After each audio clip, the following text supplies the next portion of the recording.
ओम तव कथामृतम तप्त जीवनम कविभिरीडितं कल्मषापहं श्रवणमंगलम श्रीमदाततं भुवि गृह्णन्ति ये भूरिदा जनाः।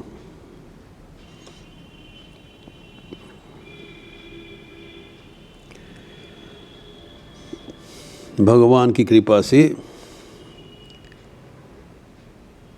गजेंद्र से ग्रह का मुक्ति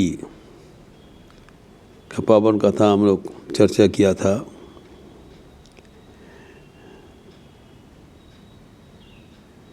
कैसे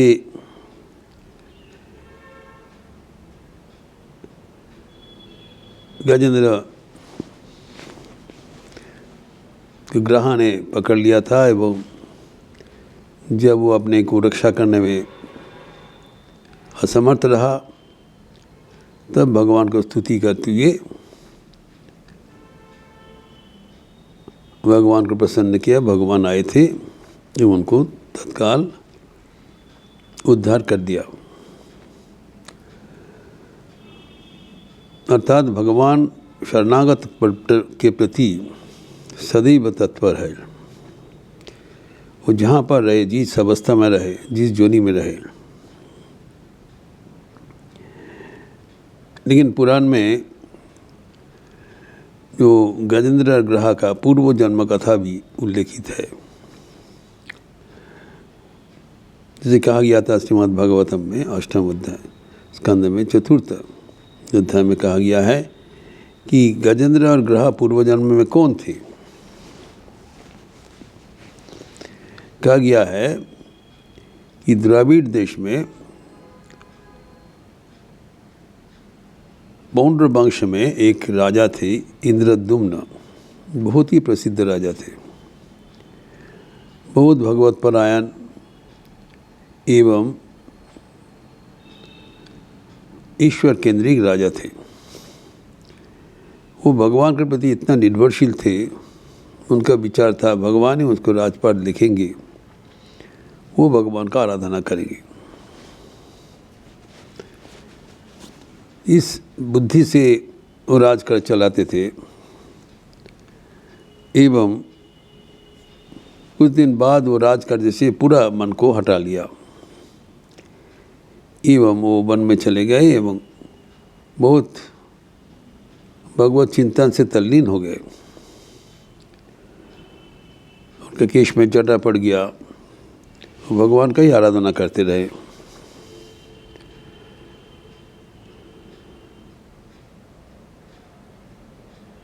तो उस समय में वहाँ पर अगस्त मुनि संगपांग सहित उधर से जाया था, उनके सामने आए थे। लेकिन राजा का तो कोई इसमें कोई ध्यान नहीं था, उनका कोई ख्याल ही नहीं था। वो तो भगवान को चिंतन करते हुए तल्लीन था। तो मुनि का कोई सत्कार नहीं किया। तो ये अगस्त मुनि देखा कि उनको बहुत अनादर हुआ, इनका कोई सत्कार नहीं हुआ, उनको संभाषण भी नहीं किया, उपेक्षा किया। उन्होंने सोचा इसकी उपेक्षा और अनादर कर रहे हैं।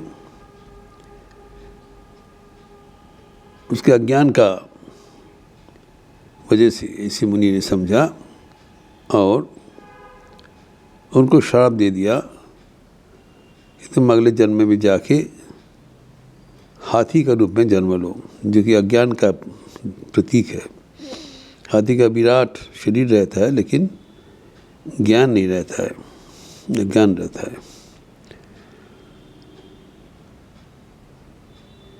तो लेकिन उनके जो भगवान का आराधना का जो संस्कार वो रह गया।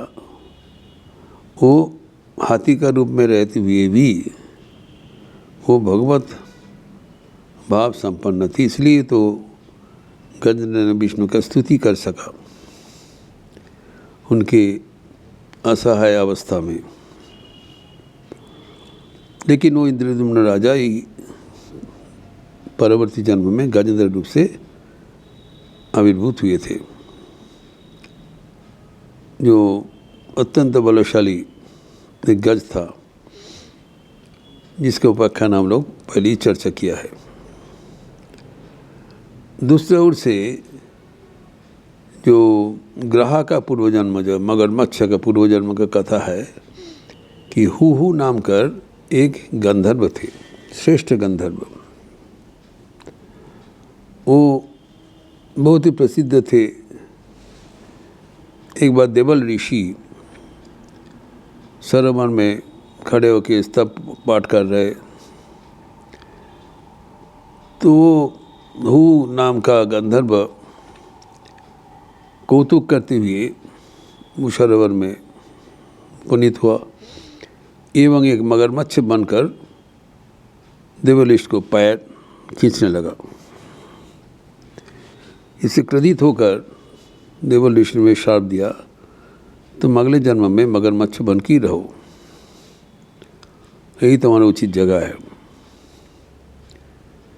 इस कारण वो मगरमच्छ बन गए, लेकिन वो भी विष्णु के भक्त थे, इसके लिए विष्णु उनको भी कृपा किया।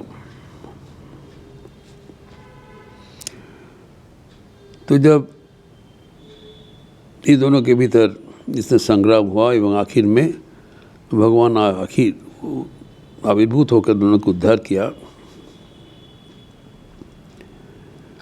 तब दोनों मुक्त होकर भगवान के पास चले गए। अब ये दूसरा एक कथा भी आते हैं कि कर्दम ऋषि एवं उनके पत्नी देवहूति की पुत्र थे कपिल, महर्षि कपिल।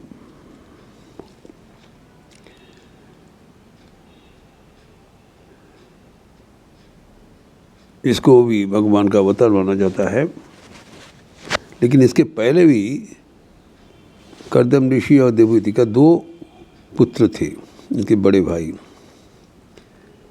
दोनों ही वेदज्ञ ब्राह्मण थे और सदाचार युक्त थे। तो एक बार कहाँ यज्ञ करने के लिए गया और अनेक धन मिला। धन को लेकर 2 भाइयों में अनेक विवाद हुआ। विवाद के बाद एक औरों को दूसरे को श्राप दिया, तुम हाथी बन के तुम हाथी बनोगे, एक दूसरे के तुम मगरमच्छ बनोगे। इसी कारण भी दोनों को हाथी एवं ग्रह का जन्म मिला था। एक दूसरा भी एक विवरण है। जो भी हो, जब इंद्रद्युम्न और हुहु गंधर्व का जो परवर्ती जन्म में गजेंद्र और ग्रह हुआ था, इनका जब मोक्ष हो गया तब दोनों ही भगवान के पास चले गए। जाने के बाद भगवान दोनों को ही अपना पार्षद बना लिया। जो उनका जो द्वारपालक जय विजय जो प्रसिद्ध थे एवं जिसको विष्णु का रूप ही मिला था, इसके बारे में हम लोग चर्चा किया था। सनकादि ऋषि जब उधर आए थे और इन लोग उनकी दिगंबर मूर्ति देखकर कटाक्ष किया था, तब उनको सनकादि ऋषि श्राप दिया था, तो लोग असुर बनोगे। और ये सुनते ही भगवान विष्णु आके उपस्थित हुआ एवं क्षमा याचना किया एवं तब उन्होंने बताया, ठीक है कि अगर जब श्राप दे दिया तब तो असुर तो बनोगी, तो अगर 2 उपाय है। एक है भगवान को भक्त बनकर रहोगे एवं 7 जन्म के उपरांत फिर इधर विष्णु के लोक के आओगे, अथवा भगवान का शत्रु बनकर जियोगे तो 3 जन्म में भी तुम्हारा मुक्ति हो जाएगा। तो उन्होंने कहा कि हम लोग जल्दी आना चाहते हैं वापस, तो हम शत्रुघ्न के ही जन्म ग्रहण करेंगे। इस अनुसार हम लोग देखें कि हिरण्यकशिपु एवं हिरण्याक्ष ये जय विजय का प्रथम आविर्भाव हुआ। उसके बाद में जो त्रेता युग में रावण एवं कुंभकर्ण एवं द्वापर युग में शिशुपाल एवं दंतवक्र, ये तीनों जोड़ी एक के बाद एक जन्म ग्रहण करके पुनः विष्णु के पास चले गए। इसमें सूचित होता है कि जब हम भगवान के जब भक्त रहते हैं तो भगवान को प्यार करते हैं, शरण करते हैं, लेकिन भगवान के जब शत्रु रहते हैं तब निरंतर उनका शत्रु भावना से भी स्मरण होता है। तो कहा जाता है केनापि उपाय न सैव भजनीय, कोई भी उपाय से अगर भगवान को भजन हो जाए वो हमारे मुक्ति का कारण बन जाता है। जब हम लोग देखें हैं कि जो हिरण्यकशिपु थे इतने जो भगवान का विरोधी थे कि शयन सपन जागरण में सर्वदा भगवान को याद करते थे, ताकि इसको इसी हालत से सहन नहीं कर पाते। अतः भगवान का स्मरण हो जा रहा है, यह अद्भुत। इसी उपाय से भगवान का स्मरण करने से ही हम पवित्र बन जाते हैं। तो ये जो गजेंद्र और ग्रह का जो उपाख्यान है इसमें दर्शाते हैं कि गजेंद्र उनकी पहले भगवान को स्मरण नहीं किया, उन्होंने पहले अपने बलबूते संग्राम का शुरू किया एवं 1000 साल तक उन्होंने अपने को संग्राम में युक्त रखा। जब और वो असहाय हो गया तभी भगवान को पुकारा, तभी भगवान आए थे। उसी तरह हमारा जीवन में पहले हमें तो अपना बलबूते संग्राम करना चाहिए, जब वो असहाय अवस्था होगा तब वो असहाय अवस्था में भगवान को पुकारने से उस पुकार भगवान और टाल नहीं सकते हैं। इसीलिए श्री रामकृष्ण कहते हैं व्याकुल होकर भगवान को पुकारने से उसको आना ही पड़ता है।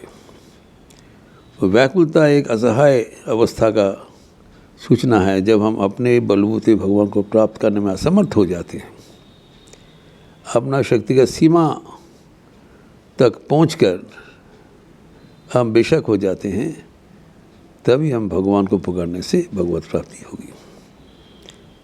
और भी भगत प्रसंग आगे बढ़ाते हुए अगले दिन हम लोग शुरुआत करेंगे। ओम शांति शांति शांति। हरि ओम तत्सत।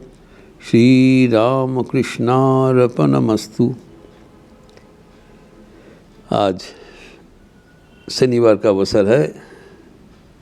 रामकृष्ण मठ में स्वामी विवेकानंद के 164वां जन्म जयंती के अवसर पर 9 दिवसीय कार्यक्रम में आज अष्टम दिवस है एवं संध्याआरती के उपरांत श्री रामकृष्ण सेवा समिति द्वारा प्रस्तुत लीला गीति।